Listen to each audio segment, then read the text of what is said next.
Anytime we get to bring on a fellow Terp from College Park, Maryland, it's a damn good day for Elevation Nation. We're excited to welcome on the CEO of Talent Hacker, Raz Malas.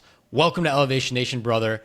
It's long overdue. I'm excited that we get to welcome you to our community, and maybe we'll talk some Maryland. I don't know if we can talk football anymore. This season's a wash. Maybe basketball. Is that what we're looking forward to next now? Yeah, right. That's possible. It's crazy. Welcome to the nation, man. We're excited to have you. How's life? Thanks, man. Appreciate you for having me on. Life's good. Can't complain, man. Um, just working. Thinking, it's all business right now. Yeah. That's kind of the priority currently. But other than that, man, health is there. Family's good. Thank you. How about you guys? Things are good. I wouldn't say it's all business, but it's a lot of business. It's a lot of balancing real family, friends time with business. But, we're elevating. That's what we're all about here at Elevation Nation. We keep pressing on when shit gets hard or when, stuff becomes a success. We take a second, we look back, we acknowledge it, and then we keep going. Roz, it's great to have you in Elevation Nation. We do start every episode the exact same way. For those who don't know you, we need to hear an elevator pitch. Tell us a little bit more about yourself. Yeah. Do you want like kind of elevator pitch that's only business or all around? I think, what is your all around elevator pitch for Roz? Okay. Raz. Raz is a 28-year-old healthy good-looking man that is a entrepreneur, comes from an entrepreneurial family. I'm a family man, but the whole household is all entrepreneurs, four boys, and I'm building my second venture now. I'm on my second company. Out of college, I was selling on Amazon in college and built up a company that ran 50 different private label brands on Amazon. Did that for the first 5, 6 years of my career, and then over the last two, I've been building this staffing and recruiting agency that focuses on offshore talent and connecting offshore remote talent into online businesses, agency businesses in the U.S. So we hire from all over the world. For my Amazon company, we staffed over 150 people internationally, and I figured it's probably a good model to monetize and help other businesses do the same. And so through this agency, I've helped other businesses do what we did in my Amazon company, and it's been a win-win-win situation for everybody involved, helping people get jobs, helping businesses grow and scale at an affordable rate, and making money while doing it. So that's kind of the high level You're thing. crushing it, man. Yeah. It's incredible. So I want to go back a little bit. You've always been an entrepreneur. You said your family's entrepreneurs. Talk to us about that. How has entrepreneurship been in your blood, and how have you kind of taken that forward and embodied that in who Raz is? Yeah. Yeah, it's interesting, right? Because my father immigrated here when he was 22 years old. He started selling chickens, and that was his first business in America. And then he went off to he built a manufacturing. He became a manufacturer of textiles. He helped create dresses and things like that back before NAFTA. And then after that, he became a real estate developer. He's been doing that for the last 20, 25 years. And then one of my older brothers joined him in that venture.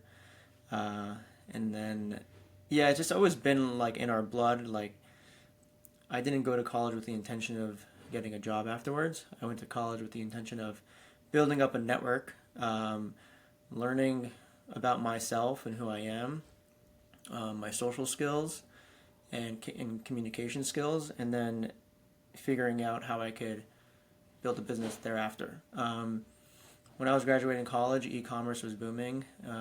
Digital businesses became a thing. It's something that my family hasn't been involved in. They've been involved in really kind of blue collar businesses. So I was kind of the first to go digital. And I saw that you don't need to be tied down to one geographical location to run a business anymore. We're in this era that is unprecedented, that you could become a top 1% income earner, an entrepreneur, but do it from anywhere in the world. And that was very appealing for me early on.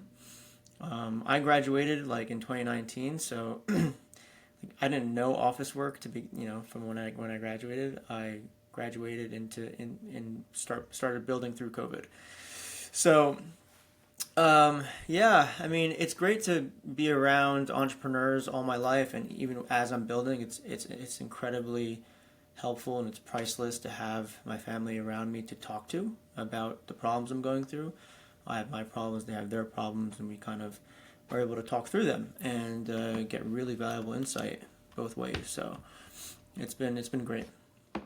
I thought it was really interesting that you said that you went to college with the intention to not get a job afterwards, like the normal traditional college goer. I think most people go in and be like, yeah, I'm going to go get that degree. I'm going to study so that I can get hired or make myself more marketable to a company or grad school or, whatever that next step looks like. So I think it's pretty fascinating because for you, you said, I'm going to learn social skills, communication, and network and like meet people. I imagine that that was very helpful to you, as you just jumped right into it. But then COVID hit Yeah, and no one could meet anybody. But yet you're trying to build a company across the globe? Is that right? that's exactly right. Yeah, that's what happened. Yeah. I mean, it's fascinating. It's very cool. So now we're in this position. You've been building Talent Hackers, a completely, this is your second business, right? Yes. Second business. Unreal. And so, what is it like to work with people from all over the globe, yet maybe never having to meet them one time, like ever? Yeah. It's actually so interesting. I feel like I've only been building remote since I was 17 or 15, really. I won't go there, but basically, yeah, I mean, it's so funny. We have been remote forever. Um, I feel like it's given me the ability to grow big and to get the support that I need without feeling so overwhelmed in the business I'm building. And what I mean by that is because the business is remote and I can leverage talent remote, I can figure out what to delegate in an efficient manner and just grow that much bigger because of the support I have around me. Does that make sense? So, like, you can hire talent internationally for 80% less than it costs to hire a US equivalent. So, I can hire a social media manager internationally that costs me less than $20,000 a year, between $15,000 and $30,000 a year, call it. And in the US, if I wanted to hire a social media manager, it's going to cost me $80,000 a year, call it 90 with payroll taxes and benefits, etc. Maybe you get someone out of college for a little bit cheaper, but it's very, very expensive. And so, yeah, I mean, like I can get a lot of resources around me to help me build my vision when you can't, it's harder to do that in the real world. I mean, in the physical world. So, yeah. It's a cool model. I mean, obviously, so many people are learning the power of having an international or even AI-driven workforce behind your business, especially for young entrepreneurs. So, where you're headed with the business is spot on with the trends that we're seeing in the marketplace. I want to go back to one thing though before we move on and nerd out on business, because I started the podcast off talking about Terps and Maryland pride, and then as you dropped in, yeah, I went to college to just meet people, right, and work on my communication skills. So I have a few questions because I love that answer. Parker and I debate this all the time. If I had a kid right now, which I don't, that I'm aware of, so that's good. But if I had a kid that was going into college, I would say take the tuition money. You can take part of that to pay for your housing. You can join Greek Life if you want. And you can use the rest of the money to start up a business or learn how you want to learn, whether that's shadowing someone, etc. And I want you to get a more blue collar job. just to learn how to work hard. I have a buddy, he went to Maryland with us. He came on the podcast a few years ago, was graduating from Maryland, was going into dentistry. And he said, I'm taking a break in between graduating and starting dental school. I'm moving to Austin, Texas, and I'm going to be a bouncer, which is hilarious because he's like 150 pounds. And I'm going to work in a food truck because I just want to meet people, learn those skills, and like, I don't know, be normal.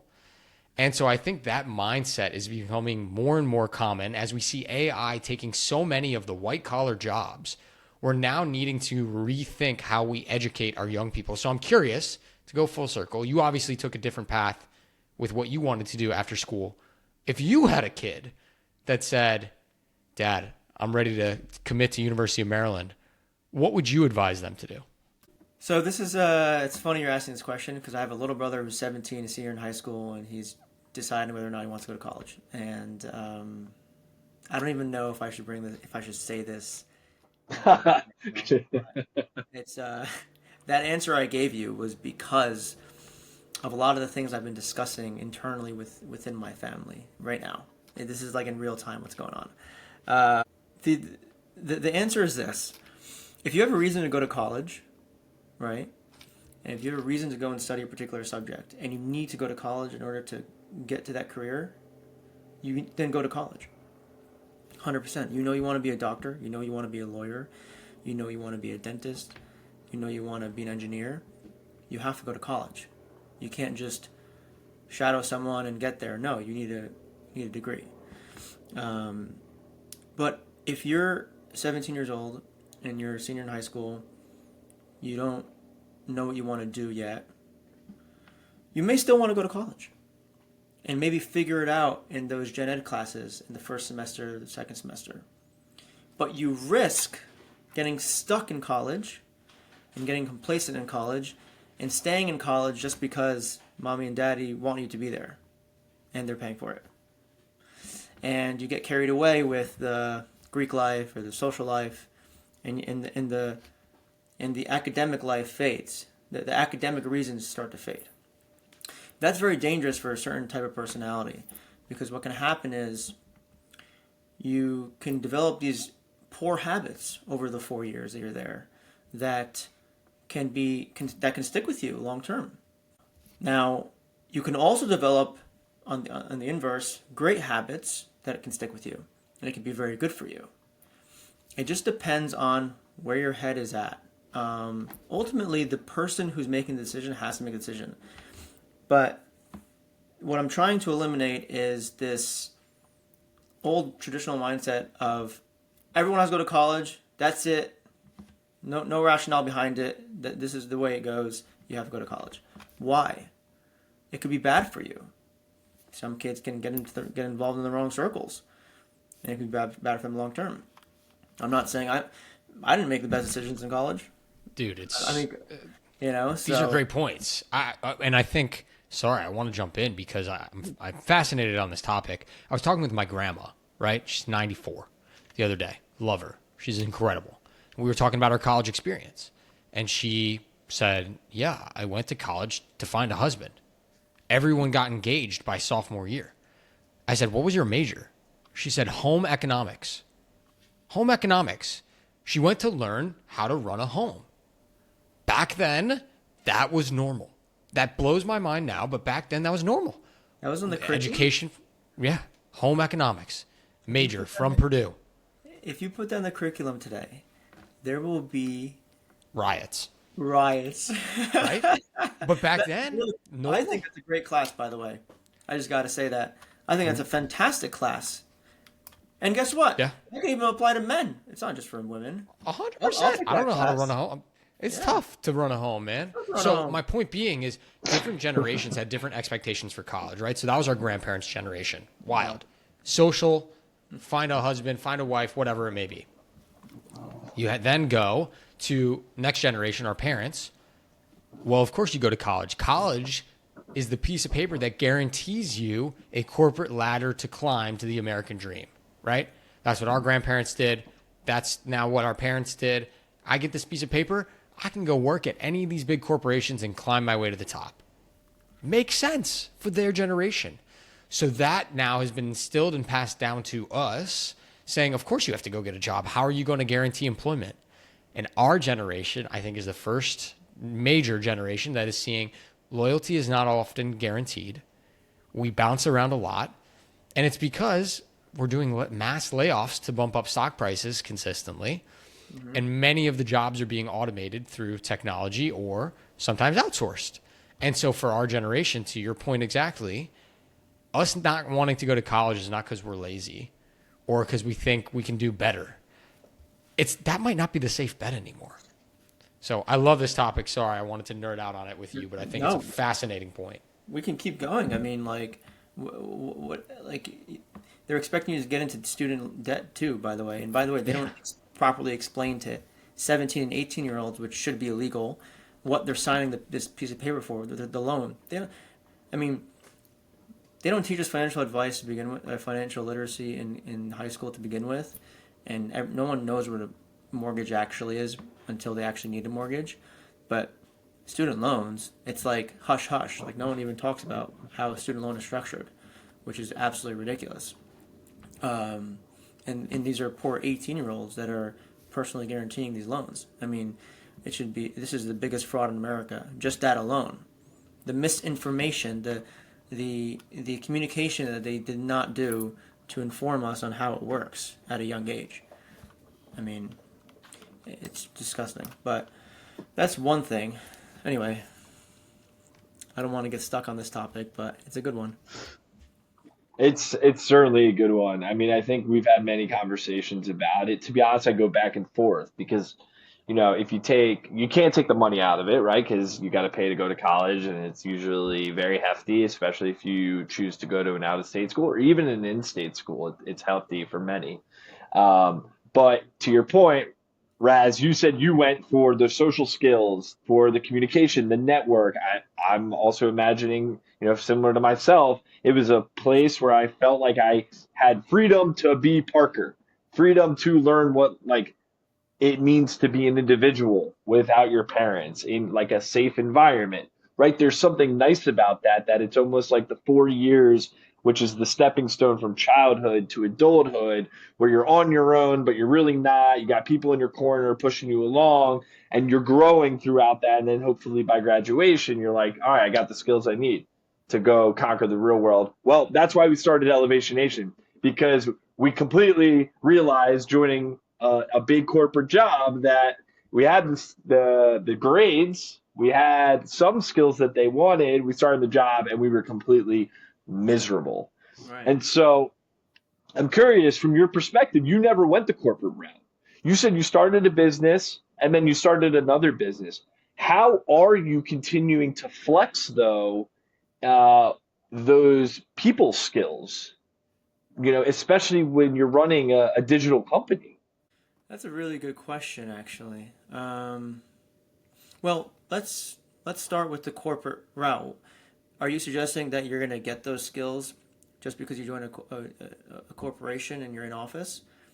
Because I'd argue you're kind of siloed and you don't get to understand how other departments function, just your department, your role, your team, right? So what exposure are you actually getting going the corporate route? Unless you're curious enough to ask questions about these other departments. But the average person who joins a job are just focused on their job and that's it. As a founder, I started selling on Amazon. My dad funded my first product launch. Call it $5,000-$10,000, not much. We actually made a small profit on that first product launch. I was working with my dad. I had someone to talk to who was experienced, right? So call him a strategic partner. He was. I had to sell my dad. I mean, I know it's my dad, but I had to sell him on the idea for him to fund me. When I kept selling on Amazon, I met a lot of people who were founders and launched their own products to learn from them, and I learned from them. And then when I finally started my own company, and we raised a Series A, by the way. There's a whole other side of this that I haven't explained here, but we ended up hiring a lot of people in the U.S. who came from other large corporations who were in their 30s and 40s. And I was this 22, 23-year-old who knew nothing. and I just kind of had to put the pieces together. But it forced me to understand, what departments do I need in this organization? How am I going to delegate all this? What's the headcount forecast that I need to build? What is this going to cost? How much money do I need to raise? And we acquired businesses. It was an M&A roll-up of these Amazon private label brands. I'm leaving out a lot of information, I'm realizing, but, I was dealing with everyone from the level 1 individual contributor to the L10 executives on the team, plus investors and lenders and Amazon themselves. So it gives you that exposure. I was an economics major in college. I learned a lot about economics in college. But the things that I learned sailing on Amazon and forming this company and raising this capital and understanding how to read a P&L and analyze a P&L and extract data-driven decisions based on the P&L, that's I learned more in those first 6 months in business about economics and how the world works than I did in those 4 years in college, truly. So that's the hard part, right? Yeah. Now, I can say, and listen, love Maryland. Parker and I do a ton of stuff for the Smith School. We love Terps. There's something that you can't recreate in a classroom that you get with real hands-on experience of falling flat on your face and going, I have no fucking idea what I'm doing right now. And it's hard to replicate that, not in the real world, I guess, right? 100%. It really is. But that's for anything, right? And yeah, and that goes back to the argument of how can a professor teach you how to make $1 million if they haven't made $1 million themselves, right? How can they teach you something in a book when they haven't actually built a business themselves? That goes for anything. Even ChatGPT could be dangerous for that reason too, right? You can ask it any question, but do you actually know how to implement it? So That's a very, very fair point. And I'm sure, Raz, you have learned many, many valuable lessons through the years. I'm sure there's been tons of failures that have been the most revealing to you, which have been some of your most important life lessons. Now that we're in 2025, though, and you're building Talent Hackers, you're crushing it, and you're continuing to grow there. What is next? Where's your vision? Where's your sights set on for the company? Are you thinking about even starting another company one day? Is this it? yeah. So we are doing really well right now, thank gosh. And I'm just focused on this business. It is of my utmost priority because we have the balls rolling and the dominoes are falling, and I need to capitalize on what we have. We're way past proof of concept. We're well into 7 figures now, and it's just about scaling. So getting from 1 to 100 now. So I am just focused on that. I'm not even thinking about exiting. It's a very high margin business. So for that reason, to justify an exit, we can talk about multiples and stuff. There's some stuff that I learned acquiring businesses. As an owner, it doesn't make sense for me to sell below a 5 or 6x EBITDA multiple. So, but I don't know if I can get that in my space unless I hit a minimum of 5 million in EBITDA to justify that multiple for any PE firm to buy my business. So it's heads down until I get there to reconsider. So yeah, I'm just really focused on scaling. I think so getting from 0 to 1 is one thing, but getting a business to scale is a whole other thing. And that's what I'm really focused on trying to do. I don't want to, lose sight and get shiny object syndrome and start another business at this time, even though it hurts not to, because I'm probably addicted to social media and see a lot of the similar new business ideas you guys see, and it hurts. But I think reinvesting the money I have into this current business, reinvesting my time into this business is probably the most lucrative and net accretive for myself long term at this time.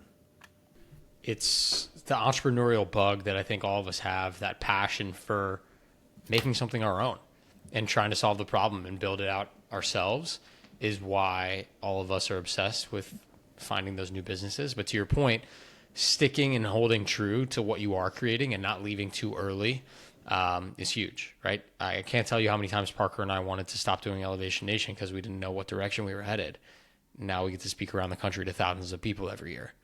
Holy cow. Like, we stuck it out and we're only growing from here. And same with you, obviously continuing to scale, continuing to sell more and have more clients and partners with your business is why you do it. But there's that point that you can't fully see the horizon ahead of you, all the successes that are there, and you want to quit or you want to pivot or you want to change, you want to give up. So I'm curious for you, is there a moment that comes to mind where you were like, this maybe isn't it? Maybe it's time to try something different. This business I've been building for 18 months, 2 years, call it. So maybe any doubts that I had were super early on, but none recent. None recently. Good for you. I wish I could say the same. I feel like every day I call Parker, I'm like, what are we doing now, bro? Where's our head at? Like, we're still doing this thing? It's nice to have a co-founder that is the positive one of the group and talks me off the ledge. He's very much needed. So no, that's very you, important. That's awesome. I'm happy you guys have that partnership. That's a topic by itself that I think can be very helpful to people listening to this podcast. I have a partner. He complements me very well. That's good. It's super important because, he has his ideas and I have my idea. By the way, we both had ideas to pivot and launch another service or another offer or whatever it may be, but it's important to have that partner remind you, like, okay, this is where we should probably focus. Of course, you want to hear out the new ideas, of course, and you never want to shoot them down right away, but you always want to kind of think through them together periodically to remind yourself, okay, like what was the original thesis here? Okay, are we on track? Yes, no? Okay, great. Like, let's focus on that and get back on track here. I mean, the thought partner is huge, and I think Sam and I would not be here if it was just one of us. It would look very, very different to be able to have each other to center like balance each other out, and bring one back when the other is going off the wall, and vice versa. But also someone, to your point, like, we had our original thesis as well, and we've stayed on like the lane of where that started, but we might have moved a little bit around and tried new things and tested new things. But you have to have someone to be able to go through that with, because if you don't, you sometimes will get lost and be like, okay, wait, am I doing this for the right thing? Am I doing this for me? Am I doing this for my customer? Like, and you don't know, you're questioning, and the only reinforcement that you're getting, I guess, maybe could be a dollar sign at the bottom of your bank account. Yeah. Yeah, I guess starting with why, right? Like, figuring out why. Yeah, that's important. For me, it's still dollars in the bank account, honestly. I have a boring life. I have no meaning. Fair. Listen, at Fair. least No kidding. At least you're up front. Yeah. I mean, look, we want to make money, right? It's not a nonprofit. But like, a lot of it's like personal validation too. It's like you want to prove things to yourself. But like, to your point, if you're alone and you're sitting there working from home, by the way, trying to figure this all out, it's hard. It's not easy. And people pay for business coaches to talk to for that reason. I don't need a business coach because I have my partner and I have my entrepreneur family, which I'm very lucky for. I like to say that they're like my business coaches. It's kind of funny. And now you have Elevation Nation, man. It's one of the reasons Parker and I love this thing. It's lonely and it's scary. And sometimes you're stuck in the same cycles and perspectives and you start spiraling out. And so that's why I'm so excited we get to finally welcome you into the nation so that you have that support system. So I'm glad you're here, man. And we're excited to have you. I want to move us into our next segment, which is our rapid fire segment. We got a couple quick questions that we like to ask folks. First thing that comes to mind. You ready? Yes. Let's do it. All right. I know we had some mixed comments on college, but thinking back, you went to Maryland. You made a lot of connections. You had a lot of fun. We're all Terps. Do you have a favorite Maryland memory Oh man, that you can say on a public podcast? that's the thing. Rapid fire, huh? What do we got? Oh yeah, we did this like 3v3 basketball tournament thing, for we raised money for this close cause, close to home cause for all of us. So that was fun. Yeah, yeah. I'll leave it Did you there. play well? Did you dunk on somebody? Like I just a didn't good play. tournament? I just helped organize the tournament, and it brought together a lot of the people in Greek life, but also people from Yeah. home, and that was really fun. Yeah. That's awesome. Yeah, some of those like just bringing people together in college, like around a cause, like yeah, it's a win, win, win, win, win. Like you're raising money and you're spending time with each other. It's such a good time.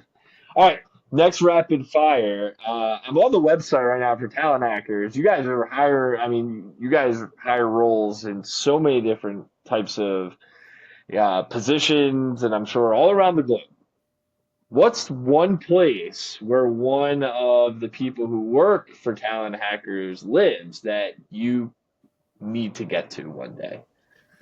Nigeria. Tell us more. Why Nigeria? Um, it's the sixth most populated country in the world.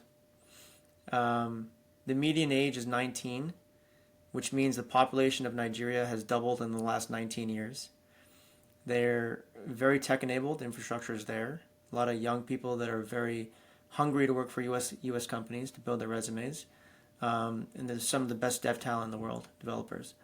Um, the native language is English, by the way, so there's no language barrier there. And yeah, you can hire them very affordably as well.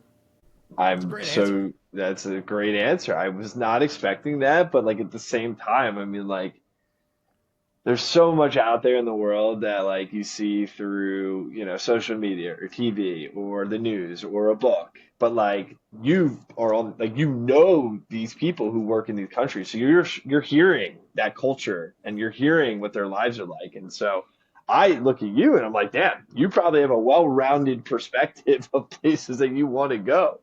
Yeah. So I love it. Yeah, we internally at Talent Hackers, we have about 15, 16 people that are based in Nigeria, some in Latin America. In my last company, I hired out of Pakistan and the Philippines. I did travel to Pakistan for 2 weeks. This is like 4 years ago, probably. But yeah, It's hard for me to. something Parker and I are very passionate about is seeing the world, and we try to do that together as much as we can. Now that he's married, he replaced me with his wife, but we still try to see the world together. There's so many cool places, and I think you can learn a lot with a global mindset that typically most Americans who are stuck in our little bubbles of the United States are naive to. So learning from different people is so important to us. I want to round us out with our final question. We ask every single person that joins Elevation Nation, whether it's on the podcast or from the thousands of people around the globe that we speak to with our workshops or our keynotes. We talk a lot about mindset and how important that is as a young person to conquer the real world and just be authentically yourself. And so I want to ask you about something we call your mental motto. It's a phrase, a quote, a slogan that embodies who you are at your core. You're obviously an extremely intelligent entrepreneur, grinding and going after their dreams and maybe a bigger bank account right now, but I know there are some big dreams that you have as well. So I'm curious, what is your mental motto? Really, it's just make it happen. Um, He's got to make it happen. Like you almost have to like force things to work out and happen. Like people don't understand. It's just make it happen is really the easiest way I can say it. Um, what is the problem? Make it happen. Figure it out. My dad, I'm Syrian. My father, growing up, whenever I had a problem, I would go to him and Dad, I have this problem, and he would say these Arabic words, "Debir halak." What that means is figure it out. And every time he said that growing up, I would be so upset, like oh Dad, how do I do this? Or like help me. I was a kid growing up, and for years, debir halak, figure it out. And I always had to figure it out, whether it was using a screwdriver or like fixing something, he would tell me to figure it out. And that stuck with me till today. Because what do you do as an entrepreneur? Your job is to solve problems. And so you have to make it happen. You have to figure it out. No one's there to help you. And if you need the help, you seek the help. But you have to ask the questions. You have to solve the problems. The buck stops at you. So I think figure it out. Yeah. I think that is a perfect way to round out this conversation in particular. We started about talking about college and why do you go to college? You want to meet people and get perspective and learn what it means to be an adult and a businessman. And then you mentioned that you don't have a business coach. Your family are your business coaches. Your co-founder is your person you go to. But in this case, your mental motto is reinforced by your dad. Make it happen.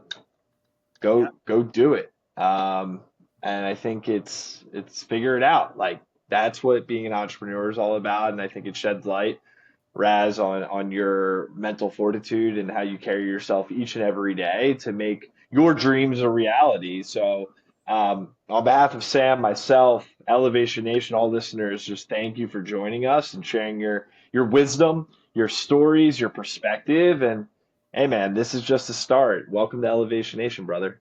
Hey, thank you guys. Appreciate it. Great conversation. Thanks for having me on. Until next week.